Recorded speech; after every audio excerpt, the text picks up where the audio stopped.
네, 토트넘이 꼴찌팀이죠. 사우스햄튼을 상대로 홈에서 3대1 승리를 했습니다. 쉽지 않은 경기였고요. 손흥민 선수는 선발 제외 가능성까지 현재 언론 거론이 됐었습니다만 선발로 나왔습니다. 그리고 팀 선제골의 기점 역할을 하고 후반전 10분 정도 뛰고 교체 아웃이 됐습니다.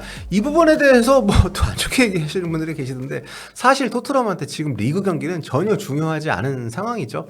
그렇다고 뭐 져도 된다 이런 차원이 아니라 전력을 다할 이유가 혹은 뭐 동기가 없는 그런 경기입니다. 지금 토트넘에게 올 시즌 가장 중요한 것은 어쩌면 유일하게 중요한 것은 유로파리그고요.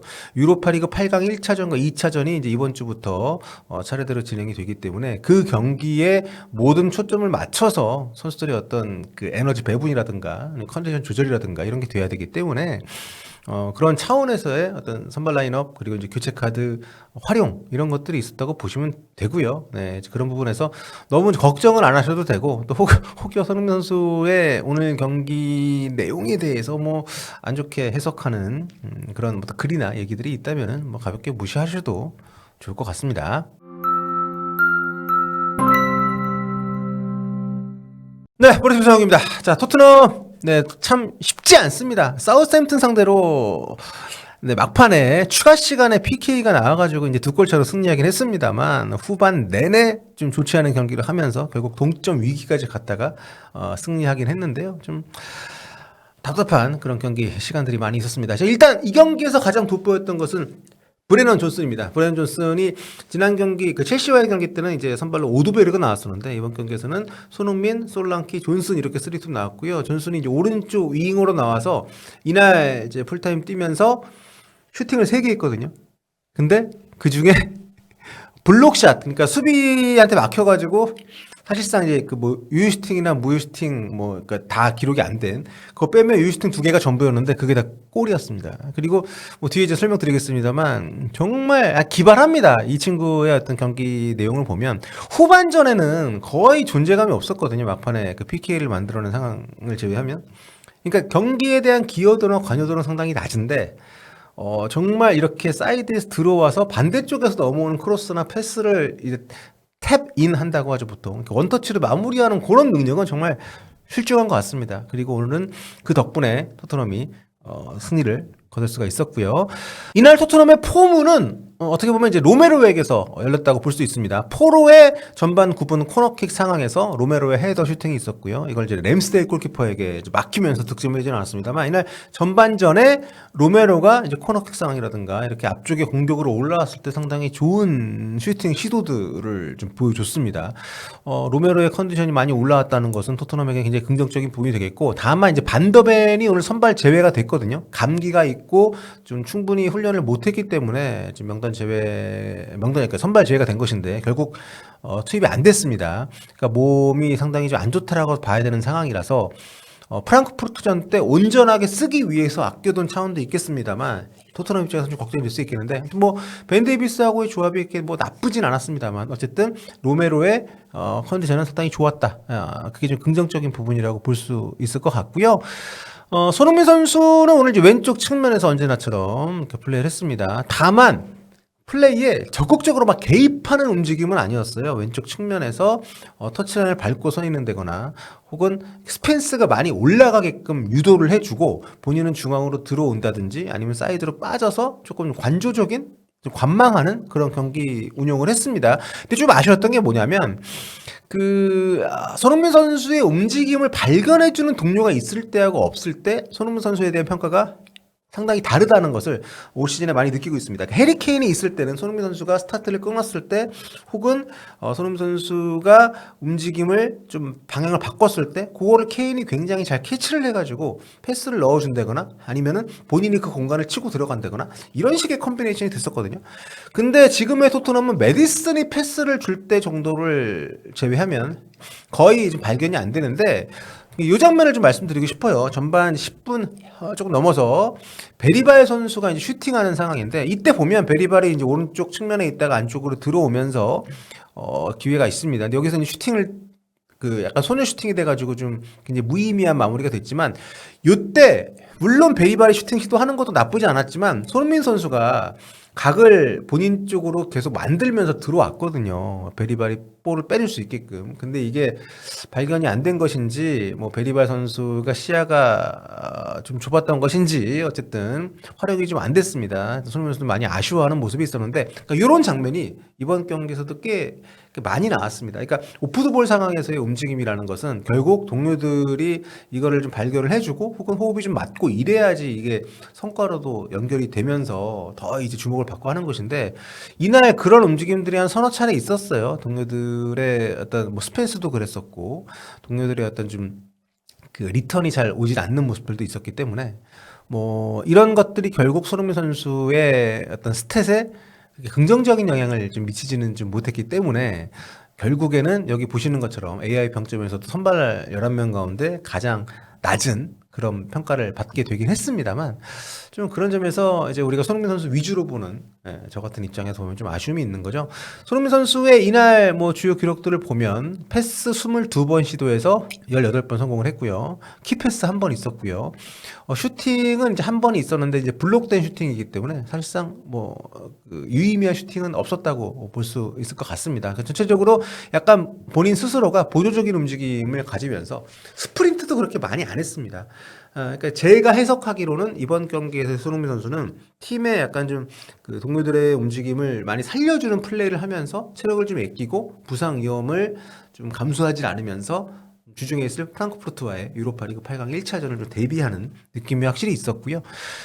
하지만 좀 직접적으로 공격에 좀 뭐랄까요, 좀 그 도장을 찍은 그런 장면이 있었습니다. 전반 13분 되어가는 상황에서 존슨의 선제골이 있었는데, 이게 이제 스펜스가 어시스트를 기록했는데 스펜스한테 내주는 패스를 손흥민 선수가 했습니다.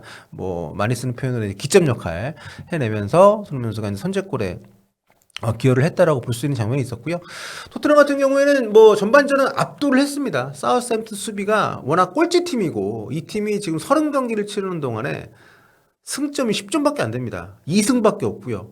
예. 그래서 이 경기 끝나고 이제 강등이 됐는데, 이러한 아주 굉장히 허술한 수비를 상대로 해서 굉장히 이제 많은 골을 넣었어야 되는 전반에 기회가 있었는데 그러지 못했습니다. 32분에 그 베리바 선수가 그 로메로, 그러니까 코너킥상에 로메로가 머리 떨궈 준 공을 베리발이 이제 그 성공을 시키는 그런 골이 나왔지만, 이게 VR을 너무 오래 보더라고요, 잉글랜드는. 다음 라운드부터는 반자동 그 옵사이드 시스템이 동원된다고 하는데, 아무튼 5분을 보고 이제 로메로의 옵사이드로 인해서 골이 취소가 되긴 했습니다만, 상당히 하여튼 득점에 어려운 그런 장면들이 있었고, 그러니까 사우스햄튼이 토트넘이 세트피스 공격이 그렇게 강한 팀이 아님에도 불구하고 번번이 위기 상황을 자초할 정도로 세트피스 수비가 약하더라고요. 네.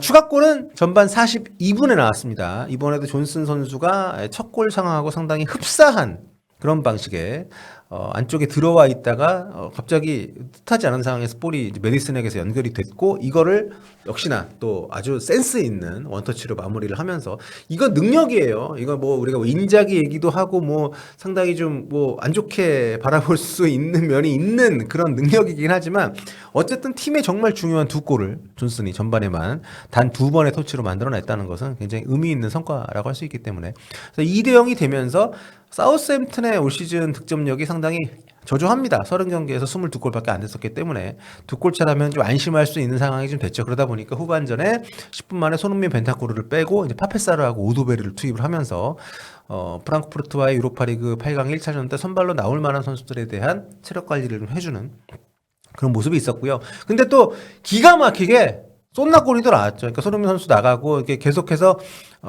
교체를 좀 시켜주는 과정에서 토트넘의 좀 수비가 좀 허술한 점을 많이 노출을 했고요. 후반에는 사우스햄튼이 공격 기회를 상당히 많이 잡았어요. 근데 그럼에도 불구하고 이제 후반 20분께에 그 전방에서 그 솔랑키 선수였죠. 이렇게 득점 기회가 있었는데 그때 램스데일 골키퍼가 요거를 처리를 잘 못해가지고 박스 바깥에 나가서 손으로 잡았단 말이에요. 그래서 프리킥 상황이 됐는데, 근데 사실 이거 카드 줘야 되는 거거든요. 뭐 레드를 줘도 할 말이 없는 상황을 생각하는데, 근데 옐로 카드도 안 나왔습니다. 그러니까 이날 주심이 좀 전체적으로 진행이 좀 어수룩하더라고요. 그런 상황이 좀 있긴 했습니다. 그거 외에도 그 막판에 브레넌 존슨이 직접 페널티킥을 또 얻어냈습니다. 근데 이거를 존슨이 찼으면 이제 헤드트릭이잖아요. 본인이 직접 얻어낸 페널티킥이기도 하고. 근데 이거를 교체로 들어온 마티스텔이 본인이 가져가서 찼습니다. 이게 지시가 어떤 식으로 이게 된 것인지 모르겠습니다만 아무튼 존슨 표정도 썩 안 좋아 보이긴 했습니다. 물론 마티스텔이 성공을 시키고 나서 이거를 와가지고 같이 축하해주고 뭐 이런 모습들이 있긴 했습니다만 아무튼 브레넌 존슨의 헤트트릭 기회는 이걸로 일단 무산이 됐고요. 근데 그 과정에서 카메라가 뭐 포스트골 감독도 잡아주고 막 이렇게 좀 워킹이 많이 되면서 이거 팀 콩가루인가? 뭐 이런 느낌까지 드는 장면들이 있었는데 뭐 내부적으로 얘기가 좀 되지 않았을까. 존슨도 축하하러 왔었고요. 물론 손흥민 선수가 이 시간까지 그라운드 위에 있었다면 손흥민 선수가 직접 찼을 수도 있지 않을까 뭐 생각을 합니다만 지금 그 시즌 경기 숫자가 많이 남아있질 않기 때문에 리그 이 더블 10 기록을 좀 많은 팬들이 바라고 있는 상황에서 네, 좀 아쉬워할 수도 있는 그런 장면이 아니었나. 자, 사우스햄튼 앞서 말씀드린 것처럼 이제 강등이 확정이 됐습니다. 이제 31라운드까지 치른 상황에서 이제 리그 7경기를 남겨둔 상황에서 강등이 확정이 됐는데 현재 승점이 10점밖에 안 됩니다. 2승 5무 25패. 진짜 참 끔찍한 성적이 아닌가 생각이 되고요. 그러니까 지금 강등권에 있는 세 팀은 사실상 거의 확정적이죠. 뭐 입스위치, 레스터시티, 사우스햄튼. 2승 3무 25패군요. 2승 3무 25패입니다. 상당히 참 안타깝죠. 2승 3무 25패 성적. 이게 프리미어리그 33년 역사상 최초라고 합니다. 7경기를 남겨놓고 강등이 되는 팀이 나온 것은 진짜 좀 안 됐네요. 근데 오늘 경기를 보니까 그럴만 하더라고요. 참고로 앞선 기록은 2007-2008 시즌에 더비 카운티가 6경기 남겨놓고 이제 강등이 확정됐을 때가 최애 안 좋은 기록이었는데 그 당시에 더비 카운티는 최종 승점이 11점으로 강등이 됐거든요. 이게 지금 프리미어리그 최저 승점입니다. 근데 지금 사우스햄튼이 승점 10점이기 때문에 남은 시즌에 남은 6경기에서 1무도 기록을 못하면은 최저 승점 기록을 경신하게 됩니다. 참고로 그 당시에 더비 카운티는 29패를 했었거든요. 사우스햄튼이 앞으로 남은 7경기에서 4번 이상 지면 그 기록도 갈아치우게 되기 때문에 정말 역대 최악의 시즌이 될 가능성이 있는 사우스햄튼입니다. 뭐 그 사우스햄튼한테 또 막판에 골을 먹었어요. 토트넘이 2대1까지 쫓기면서 무승부를 당할 뻔했던 그런 시기도 있었습니다. 막판에 승부차기 페널티킥 나오면서 골을 추가하긴 했습니다만. 자, 아무튼 뭐 리그 중요하지만 안 중요하다고 할 수는 없습니다만 더 중요한 유로파리그 8강 1차전을 남겨놓고 어쨌든 토트넘이 3대1로 리그 경기 승리를 거뒀다는 소식. 연패를 끊고 일종의 반전을 좀 한 상태로 유로파리그 경기 가겠습니다. 자, 그때 또 입중계할 테니까요. 와서 같이 손흥민 선수의 맹활약을 응원했으면 좋겠습니다.